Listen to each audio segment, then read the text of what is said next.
Hey guys, alright, today we're gonna watch a video that I recently discovered. I've never watched this before, and I'm kind of curious as to what this argument is going to be for this question. Where did English come from? Now, English has evolved a lot over the time. Old English probably being the most famous of its origins.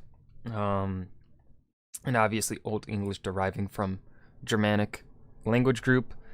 And then it went to Middle English, in which actually Professor J.R.R. Tolkien wrote a book on Middle English. That was one of his earlier publications. So, if you want to learn Middle English, you can learn it from Professor Tolkien himself through a book, a pretty old book now. And then there is modern day English. So English has adapted and changed a lot over time, over the centuries. But where did it come from? Honestly, I think it obviously has its Germanic roots, but it takes from so many different languages, like French, for example, or the Romantic languages. So it's to me, I feel like it's just like a blend of Latin and Germanic languages into one confusing mess of a language. So let's see what this person, who is probably way more qualified than I am to speak on the origin of a language, has to say. Make sure my sound is good. When we talk about English, we often think of it as a single language. True. But what do the dialects spoken in dozens of countries around the world have in common with each other, or with the writings of Chaucer? And how are any of them related to the strange words in Beowulf? The answer is that, like most languages, English has evolved through generations of speakers, as I said before, undergoing major changes over time. So far, I'm doing good. Yes, I'm so far correct on my guesses. Undoing these changes, we can trace the language from the present day back to its ancient roots. Holy shit. While modern English shares many similar words with Latin-derived Romance languages, I said that too. I said that. Like French and Spanish, most of those words were not originally part of it. Instead, they started coming into the language with the Norman invasion of England in 1066. Yes. When the French-speaking Normans conquered England and became its ruling class, they brought their speech with them, adding a massive amount of French and Latin vocabulary to the English language previously spoken there.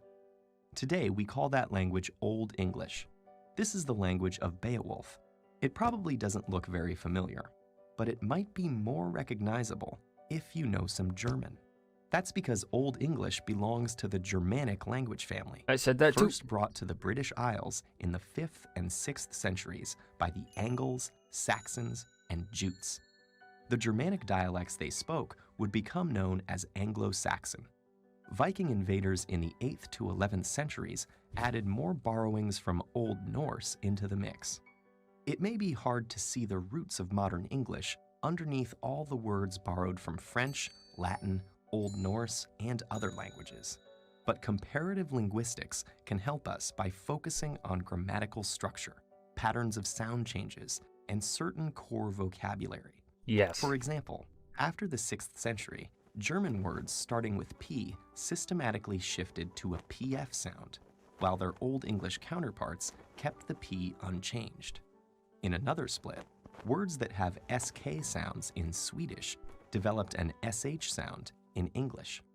There are still some English words with SK, like skirt and skull, but they're direct borrowings from Old Norse that came after the SK to SH. That'd be weird if we changed skull and skirt to well, then it would just be shirt, the thing under my hoodie, and shawl. Shawl is a different thing, isn't it? Isn't there an actual thing called a shawl? S-H-U-L-L? Shift. These examples show us that just as the various Romance languages descended from Latin, English, Swedish, German, and many other languages descended from their own common ancestor, known as Proto-Germanic, spoken around 500 BCE. Because this historical language was never written down, we can only reconstruct it by comparing its descendants, which is possible thanks to the consistency of the changes. We can even use the same process to go back one step further and trace the origins of Proto-Germanic to a language called Proto-Indo-European. No. Really? You can go that far back? That's really far back. Spoken about 6,000 years ago on the Pontic Steppe Dang. in modern-day Ukraine and Russia. This is the reconstructed ancestor of the Indo-European family that includes nearly all languages historically spoken in Europe, as well as large parts of southern and western Asia. And though it requires a bit more work, we can find the same systematic similarities or correspondences between related words in different Indo-European branches. Comparing English with Latin, we see that English has T where Latin has D, and F where Latin has P at the start of words. Some of English's more distant relatives include Hindi, Persian, and the Celtic languages it displaced in what is now Britain. Proto-Indo-European itself descended from an even more ancient language, but unfortunately, this is as far back as historical. I was about to say, did they trace it back even further? I'd lose my freaking mind, bro. And archaeological evidence will allow us to go. Many mysteries remain just out of reach, such as whether there might be a link between Indo-European and other major language families, and the nature of the languages spoken in Europe prior to its arrival.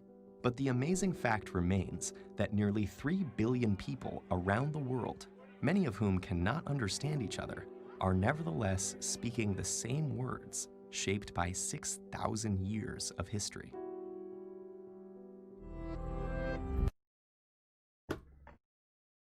Good video. Yeah. I have nothing to say. I mean, my guesses were kind of right. Well, actually, no, my guesses were right. It's just I did not go as in depth. I was correct with the Germanic, I guess, origination. What words are hard? Where English originates from. Ooh, the borrowing of Romance languages as well. I had that right. So,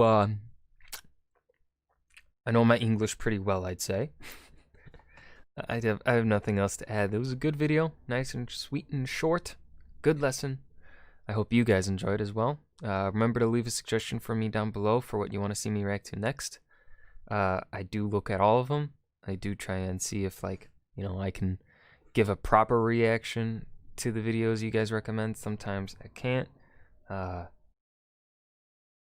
Or so a lot of the videos do end up in backlog, as in, they're like just waiting for me to be reacted to, right? It also depends on when I record, what I feel like watching. So if you do leave a suggestion, don't worry, I see it. There's a good chance that your suggestion is in my queue list to watch. So yeah. Anyways, thank you guys for watching. I'll see you guys in the next video. Thank you.